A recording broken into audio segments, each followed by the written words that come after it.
সম্পত্তির প্রলোভনে গর্ভধারিণী মাকে গলা টিপে হত্যার চেষ্টা। এই অভিযোগ আসলো গুণধর পুত্রের বিরুদ্ধে। বর্তমানে প্রাণের ভয়ে বিশালগড় থানায় মামলা দায়ের করেছেন বৃদ্ধা। পুলিশ মামলা নিয়ে ঘটনার তদন্ত শুরু করেছে। বিশালগড় থানাধীন চাম্পামুড়া এলাকার বাসিন্দা কর্ণবালা দেবনাথ দীর্ঘদিন ধরেই এলাকায় বসবাস করছেন।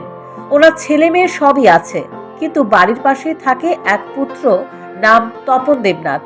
সে তার নামে মা বাবার সম্পত্তি লিখে দেবার জন্য মহিলার উপর ক্রমাগত চাপ দিতে থাকে।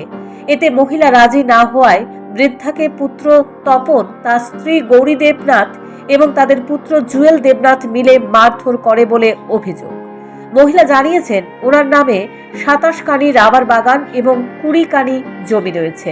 এই জমি ও রাবার বাগান লিখে দেবার জন্য মহিলাকে মারধর করছে বলে অভিযোগ। কি হয়েছে, কেন থানাতে আইছেন?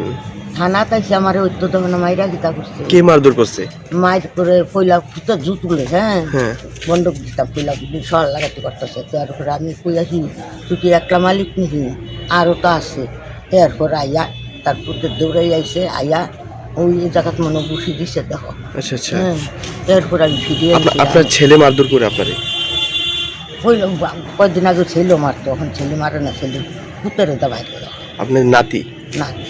এরপর পুত্রের বোন গলা চিপা ধরে। আপনার নাম কি? আমার নাম কর্ণবালা দেবনাথ। আপনার ছেলের নাম কি? ছেলের নাম এমনি কাগজে পড়ছে তখন, হ্যাঁ হুম। এমনি ডাহে পেলাম শিবু বাড়ি কোনখানে? সাগমা। মানে কতদিন ধরে আপনার মারধর করে? মারধর মনে করো করে তার বাবা মরছে 3 বছর হয়েছে। হ্যাঁ আপনার স্বামী? আমার স্বামী মরছে 3 বছর হয়েছে। তো 1 বছর আমি এখানে জ্বালায় বাংলাদেশ আমার গিয়ে বেতাছিলাম। এরপর আবার আমি বাইতেছি, এই জ্বালাইতেছে আমার। রাবার বাগান আছে বাগেরা দিটা। আপনার রাবার বাগান? হ্যাঁ। রাবার এই ঘটনাটা রাবার বাগানের লেগে রাবার হইতাছে? বাগানটা লুই বেশি আছে। এমনি নাল সম্পদ আছে মনে করো 27 টাকা নি। এরপরে এমনি খালি জায়গা আছে মনে করো 20। বৃদ্ধা আরও অভিযোগ করেন, এর আগেও বিশালগড় থানায় তিনি অভিযোগ করেছিলেন। তখন গ্রামের প্রধানের কথায় সেই মামলা তিনি প্রত্যাহার করেছিলেন, কিন্তু আবার ওনাকে মারধর করছে। তাই পুত্র, পুত্রবধূ এবং নাতির দৃষ্টান্তমূলক শাস্তির দাবি জানিয়েছেন এই বৃদ্ধা।